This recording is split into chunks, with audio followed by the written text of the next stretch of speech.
মেসির কিন্তু একটা ইনজুরির ব্যাপার ছিল এবং সেটা নিয়ে নানানভাবে গুঞ্জন শোনা যাচ্ছে। অনেকে বলছিলেন যে আসলে ছিটকে যাবেন, অনেকে বলছিলেন যে না, তিনি আসলে পুরোপুরি ফিট। তো মেসিকে নিয়ে আসলে স্কালোনির যে ভাবনাটা কি থাকবে, যে যদি তিনি আসলে কিছুটা ইনজুরি প্রবণের মধ্যে থাকেন, তো সেক্ষেত্রে তাকে আসলে কি পুরো 90 মিনিট খেলানো উচিত হবে কিনা, সবকিছু মিলে গেম প্ল্যানটা কি থাকা উচিত? আমার মতে এবার এই কারণেই হচ্ছে নিকো পেসকে এত বেশি ইম্পর্টেন্স দিয়েছে আপনার ওয়ার্ল্ড কাপের যে কোয়ালিফিকেশন রাউন্ডে। তার কারণটা হচ্ছে যে ওই মেসিকে ম্যানেজ করার জন্য আর কি নিকো পেসকে ওভাবে করে আর কি খেলাবে ম্যাচ। এবং আমার মতে যে যেসব ম্যাচগুলো, কারণ আমি যেটা বারবার বলি যে এবারে ওয়ার্ল্ড কাপ কিন্তু অনেক বড় ওয়ার্ল্ড কাপ, এবং হচ্ছে আপনি যদি এক ম্যাচ বা 2 ম্যাচে যেতে চান তাহলে কিন্তু আপনার রাউন্ড অফ 32 কনফার্ম।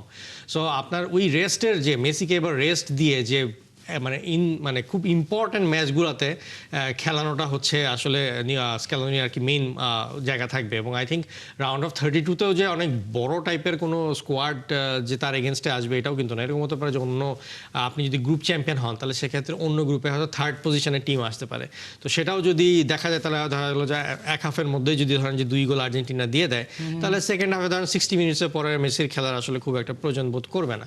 তো সেই হিসাবে ম্যানেজ করে কীভাবে করে সিচুয়েশন হ্যান্ডেল করা যায়, এখানে ম্যাচ ম্যানেজমেন্টের অনেক ব্যাপার থাকবে রাদার দেন কোন প্লেয়ারকে কতক্ষণ খেলাচ্ছি সেটার থেকে আর কি।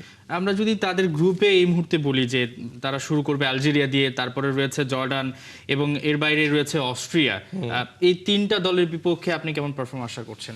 আমি তো বলবো যে জর্ডান আর আলজেরিয়া শুরুতেই আসলে 2টা ম্যাচ জিতে যাবে। হ্যাঁ, অস্ট্রিয়ার ক্ষেত্রে যে জিনিসটা হবে, তখন অলরেডি যদি 2টা ম্যাচ জিতে যায় তখন লাস্ট ম্যাচটা আসলে খুব একটা বেশি সিগনিফিকেন্স থাকবে না। তখন সেই ক্ষেত্রে আমি বলবো যে তখন আসলে আপনার শাফল করাটা উচিত হবে। সেই ক্ষেত্রে যে মেন স্কোয়াডের যে প্লেয়ার তাদের সবাইকে আসলে রেস্টে দেওয়া উচিত হবে, কারণ নকআউটে একবার ঢুকে গেলে তখন কিন্তু খেলাগুলো একের পর এক আসতেই থাকবে এবং সেটার কিন্তু ইন্টেন্সিটি অনেক হাই হবে এবং এরকম হতে পারে যে পেনাল্টি শুট আউট পর্যন্তও যেতে পারে।